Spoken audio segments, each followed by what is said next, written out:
The battlefield was silent, broken only by the groan of twisted metal and the distant crackle of fires that refused to die. Ash drifted across a ruined plain where once fleets clashed in blinding brilliance.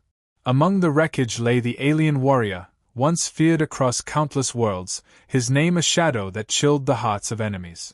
Now his body betrayed him, limbs unmoving, chest rising only with shallow effort. The paralysis had come swift, shattering his strength in the final strike. His people passed him by without pause. To them, weakness was a stain. Better he be forgotten than seen diminished. Eyes turned away, and voices that once sang his victories muttered only about shame.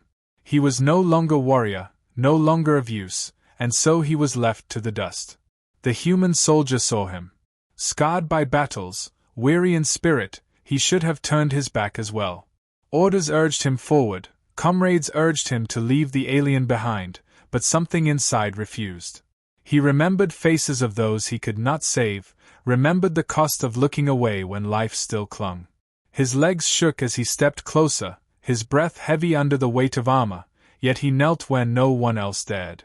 The alien's gaze met his with fury, confusion, and pride crushed beneath humiliation.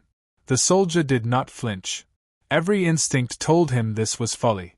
The alien was his enemy, and helping him brought risk of ridicule, punishment, even death. Yet war had stripped him of illusions, and he knew what truly mattered was not sides drawn on maps but the refusal to abandon another being in despair. With steady hands he secured wounds, lifting the broken form onto his shoulders.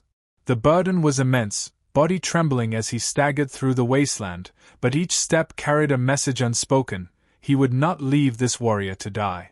Others looked on in disbelief. Some spat words of contempt, others shook their heads, but no one moved to stop him. Perhaps they sensed there was something greater in this defiance, something they could not yet name. The soldier pressed on, ignoring every protest, every doubt gnawing at his mind. Dust burned his lungs, metal cut into his skin, but his grip did not falter. The alien could not comprehend it. To be abandoned by kin yet lifted by a foe shattered every truth he once held. His voice rasped in protest, but his strength was gone, leaving only the soldier's stubborn will to carry them both. Silence stretched between them, heavy with questions neither dared speak. All that remained was the relentless march into uncertainty. At last, as the flames dimmed behind them, the outline of two figures emerged against the horizon. One human, scarred yet unyielding, bearing upon his back the paralyzed remnant of a warrior once unchallenged. The war was over, but something new had begun, something forged not by orders or glory, but by the simple refusal of one human to let another be forgotten. The alien awoke to the steady rhythm of hands tending his wounds, the sting of makeshift medicine pressed into torn flesh. Pride flared like a blade, sharper than pain, for to be touched by an enemy was humiliation beyond words. He demanded to be left, voice low and bitter, but the human ignored the venom, answering only with calm persistence. Metal scraps were bent into splints, ration cloth tied into bindings, water poured drop by drop past clenched teeth. The soldier worked without complaint, driven not by orders but by something deeper that the alien's people had long forgotten. Rage turned to silence, silence to thought. The alien could not reconcile the sight before him, a human soldier, exhausted and hollow-eyed, still refusing rest. The alien's own kind would have left him without hesitation, yet here was a foe refusing to abandon him. He wondered if it was weakness disguised as kindness, or strength born of something alien to his culture. He did not ask aloud, but each glance carried the weight of that question. Days passed in hardship. Supplies dwindled, hunger gnawed at both, and the landscape offered little mercy. The soldier scavenged tirelessly, prying sustenance from places only human stubbornness would seek. Crude shelters rose from shattered plating, warmth stolen from sparking wires and broken fuel cells. The alien watched, unable to move, forced into dependence that burned his pride. Yet in that helplessness he saw ingenuity woven with patience, traits his people dismissed as inferior. The turning point came when the soldier brought forth a contraption of wires, joints, and salvaged plating. It was no masterpiece, but when fitted around the alien's frame it gave him motion when none remained. Awkward steps, shuddering and unstable, but steps nonetheless. The alien gripped the soldier's arm as balance faltered, pride clashing with gratitude, yet no ridicule came. Only steady words, only encouragement to try again. Respect, reluctant but undeniable, began to root. The alien found his thoughts shifting from why to how. How could a species so small in stature endure with such relentless determination? How could one man bear such burden without command, without reward? The answers eluded him, yet every hour spent in that fragile alliance carved deeper proof that humanity's strength lay not in muscle or firepower but in the refusal to surrender another life. By the dim glow of ruined stars, the alien studied the soldier's face. Scars mapped across skin, eyes shadowed with losses untold, yet resolve burned undiminished. It was a light his people would never understand, for they measured worth only in power. And for the first time since his fall, the alien felt something beyond shame. He felt the stirrings of loyalty, not to his empire, but to the human who refused to see him as broken. The bond was still fragile, built upon silence more than words, but it grew with each passing trial. Where once there had been disdain and bitterness, there now lingered the faintest thread of respect. And beneath the weight of ruin, the alien understood. His people had abandoned him, but this human soldier had chosen otherwise. In that choice lay a strength greater than any he had ever known. The alien's silence broke at last, not in gratitude but in confession. His words carried bitterness heavier than wounds. Once he had commanded legions, his name feared even in human halls, yet in the final battle he uncovered a truth that cost him everything. He spoke of transmissions intercepted on the eve of combat, orders twisted by deceit, allies sold out for personal power. He had sought to expose it, but before his message could spread, a blast crippled his body. His own leaders had sealed his fate, choosing Dishna cloaked in silence over the risk of his revelations. To abandon him was not mere custom, it was conspiracy. The soldier listened with a stillness that masked the churn of thought. His hands never stopped working, adjusting the crude device he had forged for the alien's limbs, securing joints with scavenged wire. Yet his mind reeled at the implications. The warrior had not fallen by chance, he had been sacrificed. His paralysis was as much betrayal as it was wound. Humanity knew treachery all too well, but to see it mirrored in a species that claimed to value strength above all was revelation. Together they sifted through shards of wreckage, salvaging fragments of memory cores, broken transmitters, and half-burned records. Each piece painted a picture of deliberate erasure, voices of command ensuring the warrior's silence.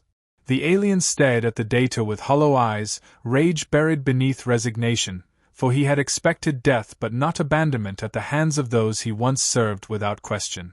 The soldier pressed further, asking the questions his companion avoided: who profited from his absence, who stood unchallenged with the warrior removed.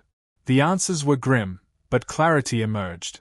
An empire built on ruthless strength had chosen cowardice, and in doing so, had exposed its weakness. The alien, stripped of pride, began to see the bitter irony. Where his kind saw him as broken, the humans saw him as necessary, not for power or command, but for truth itself. The more they uncovered, the more their bond deepened. The soldier did not gloat, did not wield the revelation as weapon. He simply bore it, as he bore the weight of every burden, with grim determination. To him, betrayal was not cause for surrender but fuel for defiance. The alien, once chained by pride, found himself shaken by that stubborn clarity. Yet shadows lengthened across their fragile alliance. Signals pulsed faintly across the wreckage, echoes of hunters dispatched to finish what the Empire had begun.